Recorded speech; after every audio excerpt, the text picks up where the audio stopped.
সবাই কেমন আছো? সবাই ভালো আছো?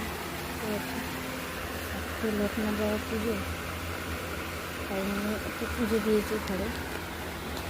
যেহেতু মেয়ের আজকে দিয়ে মর্নিং স্কুল হয়ে গেছে, বড় মেয়ের আজকে দিয়ে মর্নিং স্কুলে গেছে 6:30টায়।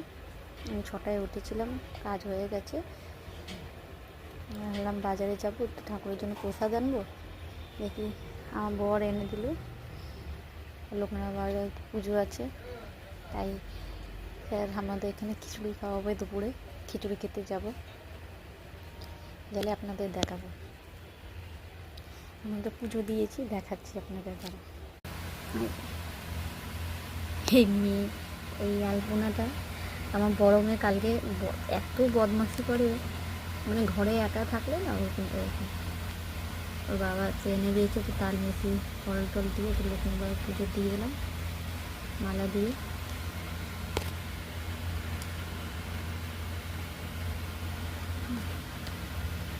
দিয়েছি আমার ঠাকুর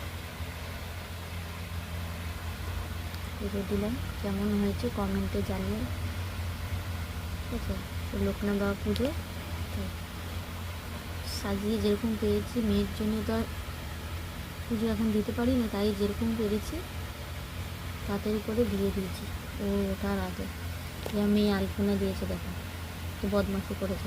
এই আলপনাটা আমার বড় মেয়ে, কালকে বাড়ি ছিলাম না, তো বেরিয়েছিলাম, এসে গেছি কি কী বলে হোয়াইটনার দিয়ে দেখি কি ওরকম আলপনা দিয়েছে। তো বদমাশি করে ঘরে ঘরে যা ছুটে থাকলে।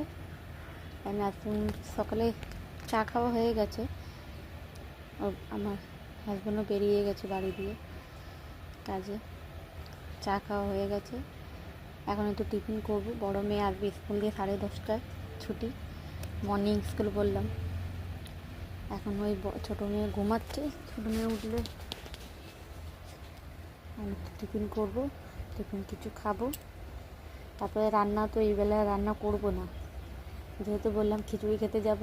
আমি যখন দিয়ে বিয়ে করে এসেছি, বিয়ে করার পর দিয়েই এদের এখানে লোকনাথ বাবা পুজোর দিনে অনেক কেউ রান্না করে না, সবাই খিচুড়ি খেতে যায়। আমার তো খিচুড়ি খুব প্রিয়, আমি যেখানেই খিচুড়ি পাই সেখানেই খিচুড়ি খাই। আমার খিচুড়ি খেতে কোনো লজ্জা নেই। এই জন্যে আমি যখন দিয়ে বিয়ে করেছি তখন দিয়ে আমার এখানে লোকনাথ পুজো হলে আমরা খিচুড়ি খেতে যাই। টাটা সবাই, তোমরা সবাই ভালো থেকো, সুস্থ থেকো।